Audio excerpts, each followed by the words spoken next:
De volta com o Manhã no Ar, são 6h45. E no combate ao mosquito transmissor da dengue, a Secretaria Municipal de Saúde e instituições de ensino promovem campanhas de conscientização em Parintins. Apesar da redução do número de casos da doença, o município está em alerta, principalmente agora com o início do período de chuva.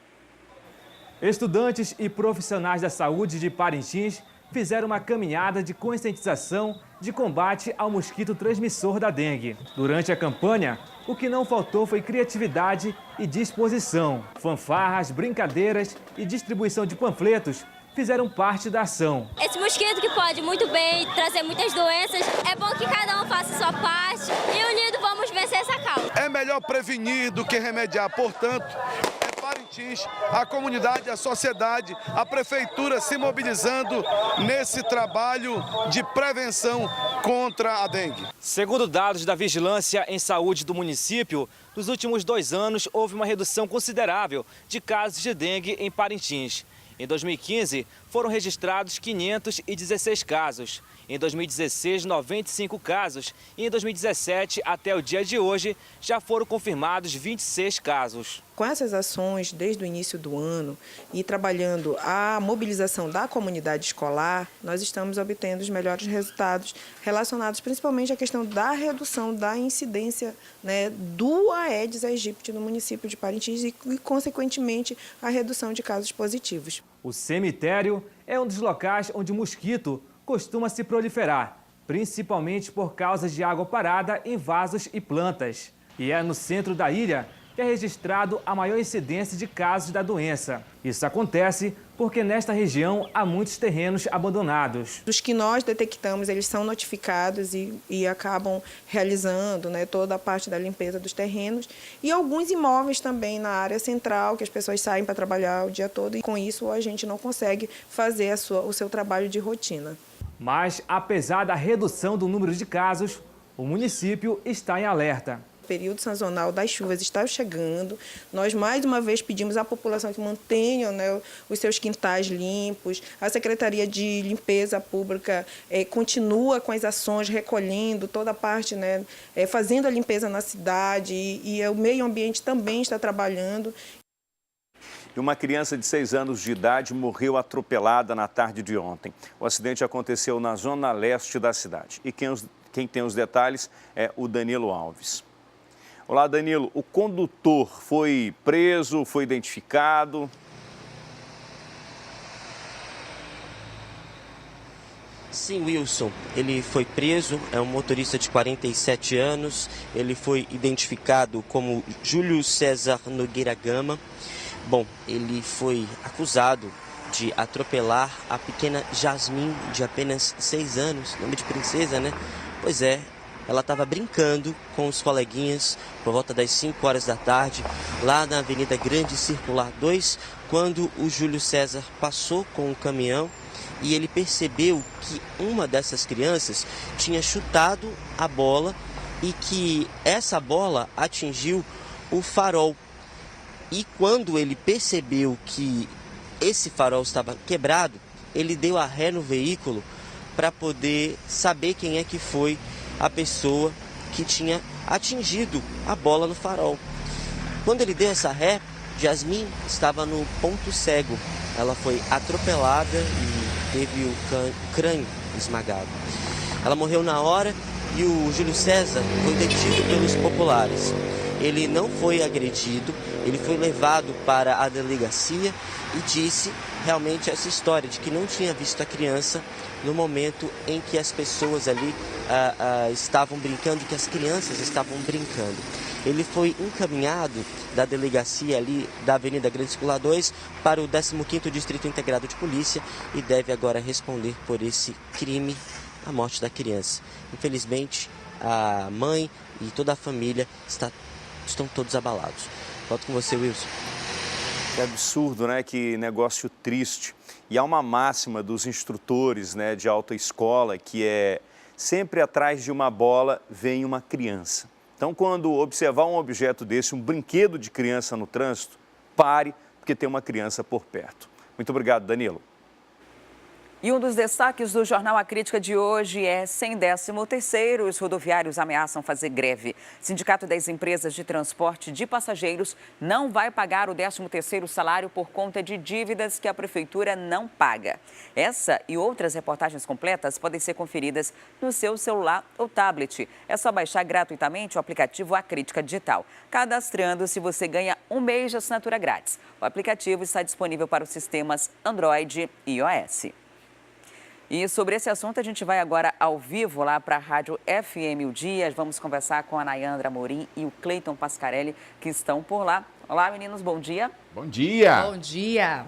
A gente acabou de mostrar aqui a capa do Jornal A Crítica, que fala sobre a possibilidade do não pagamento do 13º salário. E se isso acontecer de fato, quem vai ser penalizada é a população. Somos que nós. Fica sem o transporte. Porque os rodoviários aí estão considerando uma greve, viu? Se eles não receberem aí esse 13º salário, esse benefício aos trabalhadores. Ontem, Adriane, teve uma audiência na sede do Tribunal Regional do Trabalho entre representantes do Sinetran e do Sindicato dos Trabalhadores Rodoviários aqui de Manaus. E aí foi quando o Sinetran falou sobre essa possibilidade, que as empresas não têm condições de bancar esse 13º salário aos rodoviários e, inclusive, fez uma proposta de parcelamento desses valores, mas os representantes do Sindicato dos Rodoviários já se adiantou e disse que pagamento parcelado não rola com eles, não tem como aceitar, porque já há vários atrasos, eles não têm pago INSS e FGTS, segundo aí os representantes do Sindicato dos Trabalhadores Rodoviários. Então, parcelamento aí desses valores também, eles não querem negociar e estão considerando, então, essa greve no mês de dezembro. Numa entrevista à nossa equipe de produção, o Givanci Oliveira, do Sindicato dos Trabalhadores do Transporte Coletivo, chegou a dizer, inclusive, que nem que o Papa Francisco viesse a Manaus pedir aos rodoviários para aceitar, eles iriam aceitar isso. Até porque, segundo eles, o Sinetran cogitou pagar parcelado para o ano que vem, mas não deu data de início nenhuma. E aí ficou muito incerto. Olha só, a greve é um instrumento legal do trabalhador, né? O trabalhador desempenhou suas funções durante o ano todo e tem direito a receber o 13º. Se vai fazer greve, beleza. Mas vamos fazer dentro do que diz a lei? Faz direito. Faz direito, avisa a população. E eu tenho certeza que o povo não vai se opor a isso. Né? As pessoas apoiam. Agora, o cidadão precisa ser informado, né? A coisa precisa ser realizada dentro da lei. Porque o que acontece, Cleiton? O que a gente percebe aí? Por exemplo, o sindicato, ou pelo menos a presidência do Sindicato dos Rodoviários, apoiou o prefeito, né? Para a eleição. Agora já estão em campos opostos. Ou seja, eles fazem isso no momento em que é conveniente para eles. Né? Sem levar em consideração se vai prejudicar o cidadão, se vai prejudicar o usuário ou não. O grande problema desses atos e dessas manifestações é que elas são feitas de forma irregular. De repente, num belo dia, você acorda, está na parada de ônibus, aí a imprensa chega lá dizendo assim, olha, o ônibus está demorando porque está tendo greve hoje, você sabia? E aí a gente tem um prejuízo muito grande à população, né? Pessoas que perdem consulta, que perdem entrevistas de emprego, que perdem salário, porque muitas vezes tem o desconto ali, que perde aula, enfim, o prejuízo é gigantesco. A gente entende que o profissional tem o direito tanto de fazer a greve quanto do seu salário ali, do 13º. Agora não pode ser dessa forma. E por outro lado, a gente lamenta a falta de posicionamento e de pulso da prefeitura. Porque o transporte coletivo é um serviço concedido, né? E, enfim, mas quem manda ou quem deveria mandar seria a prefeitura, que não se manifestou até o momento em relação a essa possibilidade. Exatamente. E todo ano a gente tem pelo menos 2 vezes essa notícia, né? É na época do dissídio, ali por volta de maio, e no final do ano. A população fica refém dessa falta de comando da prefeitura, dessa falta de compromisso com o Sindicato dos Transportes, com os rodoviários. Ainda digo mais. A gente teve aí, por exemplo, um anúncio feito pela assessoria da Prefeitura de Manaus de que ganhariam um prêmio em Belo Horizonte por gestão. Né? Ganharam, né? Ganharam. E a Firjan, né, a Federação das Indústrias do Estado do Rio de Janeiro, apontou a Prefeitura de Manaus como uma das que mais cresceu, uma das que mais arrecadou nos últimos anos. E a gente não tem visto isso aplicado diretamente. O representante do Sindicato das Empresas do Transporte Público de Manaus, o Fernando Borges, que é o diretor jurídico, inclusive, de lá, disse o seguinte, que a prefeitura deve, desde as eleições suplementares, um dinheiro para o sindicato que poderia ser convertido em 13º salário para os trabalhadores, mas esse dinheiro não foi pago ainda. E isso é um empecilho também. As empresas estão no buraco, segundo eles, com um prejuízo aí de mais de 10 milhões por mês, segundo Fernando Borges, algo em torno de 60 milhões custa o sistema e a arrecadação não chega nem a 50 milhões, segundo informações dos empresários. E a prefeitura, o que deve, ainda não paga. Inclusive, o assessor jurídico do Sinetran, que é o Fernando Borges, também fala que teve essa queda na arrecadação porque a população hoje tem preferido usar o Uber, mototáxis, táxis, em vez de usar o transporte coletivo. Então, com essa queda aí, eles não têm conseguido os recursos para esse 13º. E agora o 99 Pop, né? Que está com um preço bem mais interessante que os outros concorrentes. Ontem estava rodando de graça, né? Pois é. Está valendo a pena. Agora, vocês já viram jabuti subir em árvore? Não. Quando o jabuti está na árvore, é porque alguém colocou ali. Como dizia um ex-governador, né? Ou foi enchente ou foi mão de gente. Exatamente. Esse prêmio que o prefeito Arthur Vigílio Neto recebe não foi à toa, né? Tem muita coisa por trás disso. Claro, sempre tem, principalmente na política, né?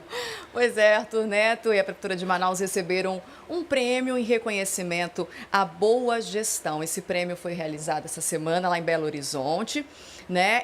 Mas assim, quem concedeu esse prêmio, quem concedeu esse reconhecimento foi o Instituto Áquila, que, como a gente sabe, já tem contratos aí firmados com a Prefeitura há um bom tempo. E só para a gente ter uma ideia, entre 2014 e 2015, o Instituto Áquila faturou quase 18 milhões de reais da Prefeitura por serviços de consultorias. Um desses contratos, inclusive, foi feito já esse ano. O último contrato entre a Prefeitura e o Instituto Áquila foi feito em junho deste ano. E só nesse contrato, o Instituto Áquila recebeu 1.400.000 reais. É uma parceria bem promissora, né? É como se eu desse um prêmio para a TV A Crítica por pagar meu salário. Pois é. Interessante, né?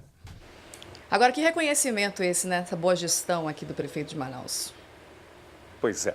Enfim, fica aí para a avaliação do cidadão, né? Muito obrigado, viu, Cleiton? Obrigado, Nayandra. Aqui. Bom fim de semana. Bom fim de semana. Até segunda. Até segunda.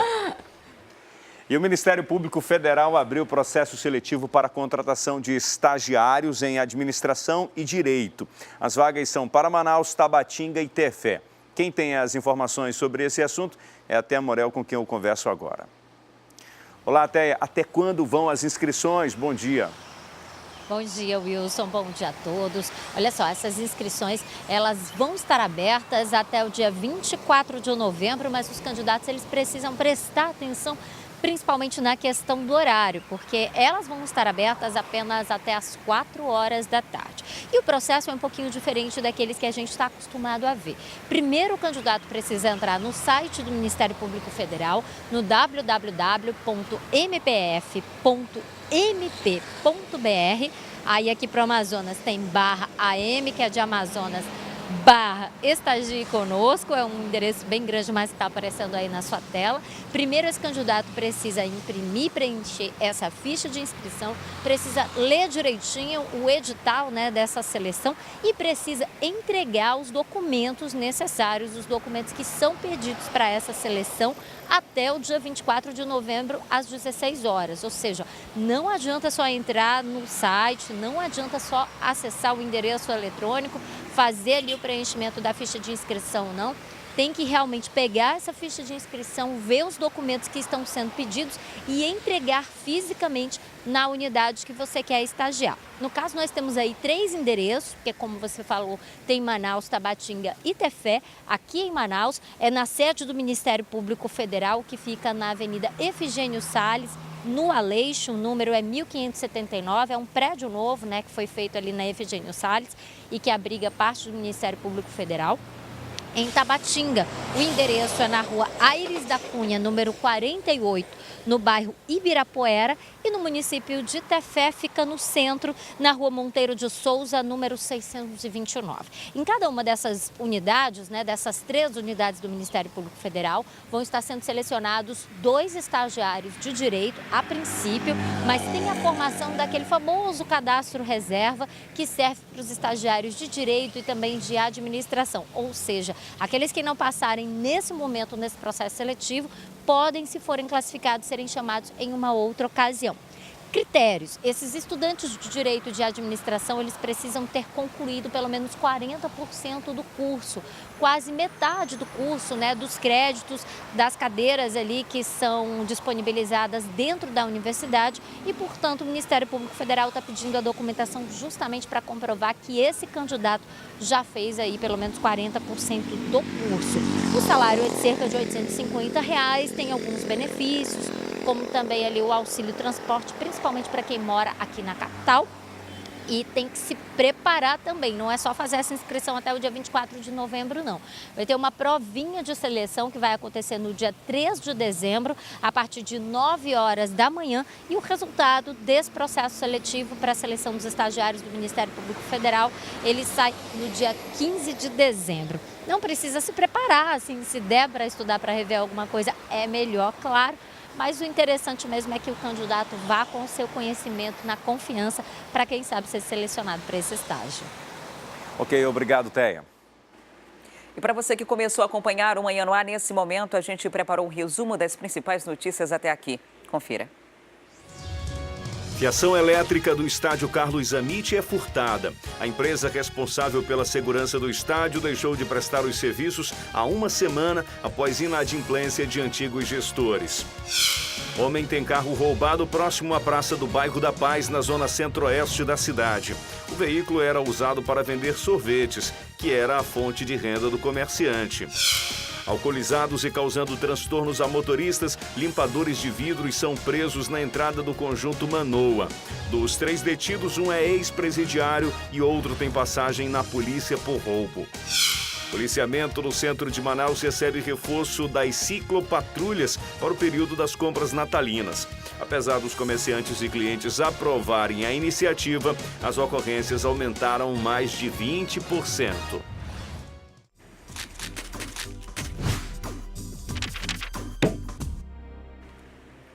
E desde a semana passada entraram em vigor as mudanças aprovadas pela reforma trabalhista. Mas essa nova legislação ainda gera muitas incertezas. Isso porque essa reforma modificará mais de 100 artigos da Consolidação das Leis do Trabalho, a CLT. Para tentar esclarecer alguns pontos e tirar dúvidas frequentes sobre esse tema, o Manhã no Ar continua a série de entrevistas que você tem acompanhado todas as sextas-feiras deste mês, com advogado especialista em direito do trabalho, processual do trabalho, previdenciário, civil e processal civil, Enilson Alcântara Barroso. Enilson, seja bem-vindo mais uma vez ao Manhã no Ar. Obrigado, Adriane. Bom dia. Na semana passada, a gente falou que a legislação começou a valer no dia 11. Só que 3 dias depois, ela já passou por uma modificação, que é a medida provisória 808 de 2017. O que seria essa medida provisória? É verdade, Adriane. 3 dias após entrar em vigência a nova legislação, foi editada uma medida provisória, publicada no dia 14, agora, na véspera do feriado, e já trouxe mudança a essa nova legislação. É um instrumento que o presidente da República tem em mãos para casos urgentes e relevantes, tem força de lei, então se aplica de imediato a partir da publicação. Então, desde o dia 14, essas novas regras, a reforma da reforma já está valendo. A medida provisória, ela não precisa passar pelo parlamento, né? Porque se essas modificações tivessem sido feitas no Congresso Nacional, passa para o Senado, volta para a Câmara, vai para o Senado, vai para a Câmara. E como havia uma necessidade do governo federal de uma aprovação imediata, ele acabou pulando essa etapa e se comprometendo em fazer essas modificações depois, né? Agora, o que de fato muda? Quais são as mudanças mais relevantes da reforma da reforma? Vamos lá. Ela trouxe mudanças aplicáveis de imediato. Nós conversamos sobre a jornada 12 por 36, essa jornada que poderia ser aplicada a partir de uma negociação direta entre empregado e empregador, ela passa a voltar a ser exigida por meio de sindicato. Ou seja, essa jornada para ser praticada precisa passar por uma negociação coletiva. A exceção que a medida provisória trouxe ainda foi para a área de saúde. A área de saúde pode firmar ainda esse contrato individual entre empregado e empregador e praticar 12 por 36. Fora ela, só por meio do sindicato.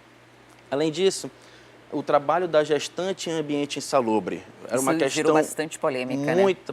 Bem polêmica em relação a esse tema. E, na verdade, a gestante poderia, nessa reforma, que foi alterada já com medida provisória, trabalhar em ambientes insalubres de médio e grau mínimo. Ela poderia trabalhar, a não ser que ela juntasse um atestado dizendo que ela não poderia trabalhar nessas condições. Com a medida provisória, isso altera.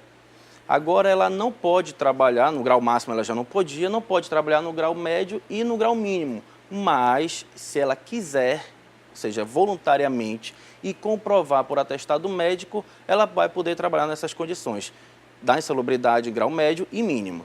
Então, o que não pode é a empresa exigir isso. Exatamente. Aí está a grande diferença, né? A empresa poderia exigir, ela tinha que comprovar que não podia. Agora, ela não pode, ela precisa querer e comprovar que pode. Essas são as principais mudanças da medida. Tem a mudança...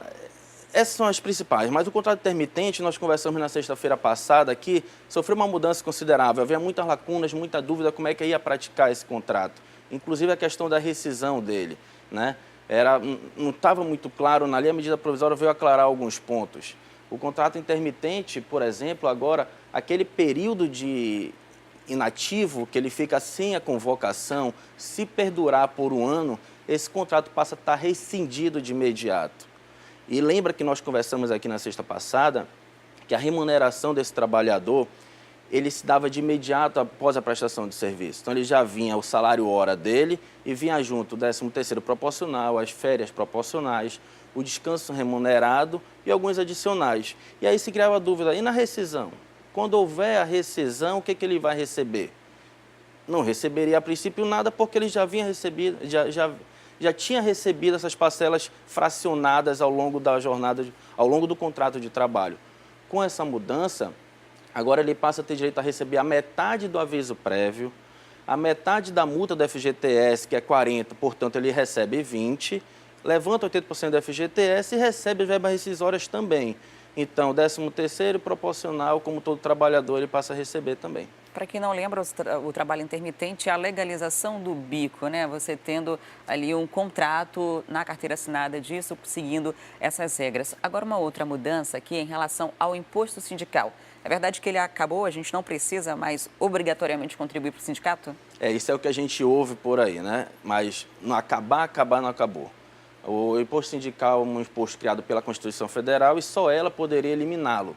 A lei da reforma trabalhista, uma lei infraconstitucional, ela não tem esse poder de acabar com o imposto. O que ela realmente acabou foi essa obrigatoriedade.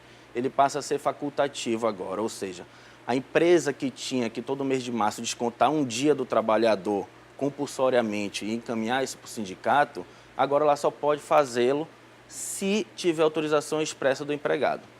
E essa questão da contribuição era muito polêmica, porque muita gente não está sindicalizada, muita gente não se sente representado pelo sindicato de sua categoria e ainda assim tinha que fazer essa contribuição. Então agora você faz uma cartinha manuscrita e está liberado dessa contribuição? Na verdade, vamos separar algumas modalidades dessas contribuições. O imposto sindical, que é chamado, na verdade, é uma contribuição sindical, ele é conhecido popularmente como imposto sindical, isso é uma obrigatoriedade. Querendo ou não, participando ou não, efetivamente, de uma categoria, ele precisa descontar do empregado isso. O empregado não tem a faculdade de não aceitar esse desconto de um dia de salário que ocorre todo mês de março. É diferente da contribuição assistencial, aquela que a convenção coletiva vem dizendo quanto vai ser descontado do empregador, porque já foi aprovado em assembleia lá com o sindicato, e se desconta todo mês no contra-cheque, e tem a contribuição, que é uma mensalidade também, a contribuição associativa, onde o empregado paga uma mensalidade todo mês para o sindicato, que ele acaba recebendo como contrapartida ali uma adesão a um plano de saúde mais barato, acesso a um clube, por exemplo. É diferente do imposto sindical. E agora a gente pode não pagar nenhum dos dois? Sim, para qualquer um deles, eles não deixaram de existir, mas para qualquer um deles agora a lei exige expressamente a autorização do empregado. Se o empregado não autorizar e a empresa descontar, ela está sujeito a devolver isso, inclusive em dobro. Terceiro ponto, legislado e negociado. Está falando de lei e dos acordos que podem ser firmados agora entre o empregador e o empregado. Esse tipo de acordo pode se sobrepor à lei? Pode, dependendo de cada caso, sim, né? É a máxima que a gente vem ouvindo aí, que o negociado sobre o legislado. A lei traz hoje um rol exemplificativo, inicialmente de 15 itens, 15 temas, que pode passar por uma negociação coletiva. Então, por exemplo, a jornada de trabalho a 12/36 é objeto de negociação coletiva. O intervalo de descanso pode ser reduzido agora por meio de negociação coletiva, desde que respeite os 30 minutos de descanso. Então, a grande mudança é que hoje a negociação coletiva, vamos falar de ontem, antes dessa reforma, ela só poderia vir se fosse para agregar valor, agregar mais direito ao empregado. Então, mais do que a lei já concedia. Agora, com essa reforma, ele pode negociar alguns pontos, alguns direitos, suprimindo ou reduzindo esses direitos, como é o caso da jornada do descanso. Inclusive, ele pode, Adriane, mudar os dias de feriado. Se tem um feriado no meio da semana, uma quarta-feira, por meio de convenção coletiva, agora, pode-se levar esse feriado para uma sexta-feira, para não prejudicar a semana. É uma das possibilidades. Agora, esse acordo só pode ser feito de forma coletiva ou pode haver uma negociação individual entre a empresa e o empregado? Esses pontos que a legislação traz são pontos objetos de negociação coletiva, né? Existem algumas matérias, alguns temas que podem sim passar por um acordo individual. Por exemplo, a 12/36 que podia, a reforma tirou, como nós falamos ainda agora. Mas o grande trunfo que a gente pode dizer dessa reforma é que ela vem aclarar de uma vez por todas o que pode ser negociado e o que não pode ser negociado. Ela trouxe um rol também das situações que não podem ser negociadas para reduzir ou tirar esses direitos. O que está fora? O que não cabe negócio? Por exemplo, a gente não pode reduzir o número de férias. O número de férias é um tema que não pode ser reduzido. Se quiser melhorar esse benefício para o trabalhador, pode. Né? Da mesma forma, mexer no aviso prévio. Na duração desse aviso prévio também, a legislação veio proibir a negociação que reduzisse esse direito do trabalhador. Enisson, muito obrigada por sua participação mais uma vez aqui no Manhã no Ar, por trazer esses esclarecimentos para a gente. Na próxima sexta-feira eu vou estar te esperando aqui de novo para a gente falar sobre essa reforma, porque ainda há muita coisa para ser mudada. Aqui embaixo está aparecendo o e-mail do Manhã no Ar e também o telefone e o e-mail do Enisson. Se você tiver alguma dúvida, quiser que a gente aborde sobre a reforma trabalhista, o que já está valendo a partir de então, pode mandar um e-mail para a gente ou para o Enisson ou entrar em contato com a nossa produção no telefone, que a gente vai tentar fazer o máximo possível para esclarecer na próxima sexta-feira. Muito obrigada, bom fim de semana. Obrigado também, Adriane. Tudo de bom. E atenção, você que é paciente da Fundação Hospital Adriano Jorge. Os serviços de marcação de consultas para retorno têm novo horário. Sobre esse assunto, eu volto a conversar com a Thea Morel. A partir de que horas esses pacientes podem marcar a consulta, hein, Thea?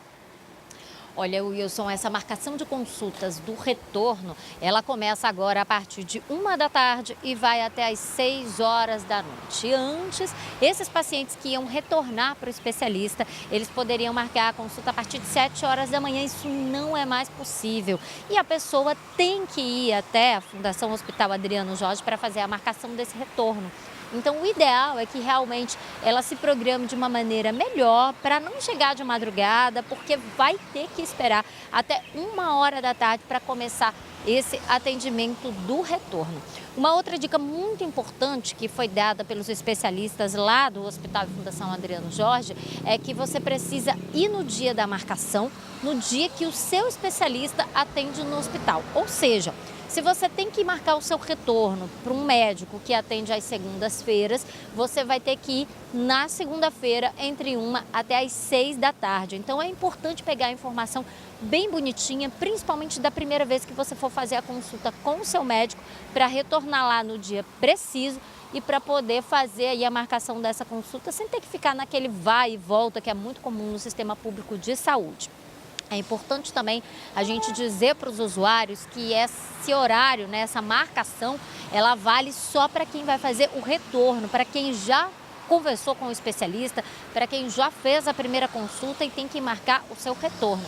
As primeiras consultas, elas continuam sendo marcadas pelo CISREG, que é o sistema da Secretaria de Estado de Saúde, né? Para você marcar essa primeira consulta com um especialista, você precisa ter passado antes pela porta de entrada do sistema de saúde, que é a Unidade Básica de Saúde, e ter o encaminhamento. A partir do momento que você tem o encaminhamento para um especialista que atende lá no Hospital Fundação Adriano Jorge, aí você faz a marcação da primeira consulta pelo CISREG, e esse novo horário vale apenas para quando você quiser o retorno. Você precisa ir até o Hospital Adriano Jorge no dia que o especialista está atendendo para fazer a marcação do seu retorno.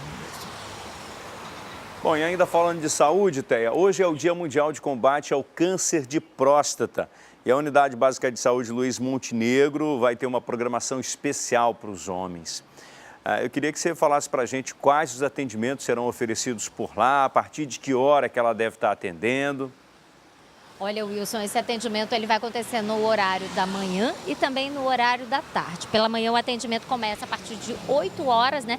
De 8 ao meio-dia, e à tarde ele retoma a partir de 1h da tarde até às 17 horas, até às 5 horas da tarde, né?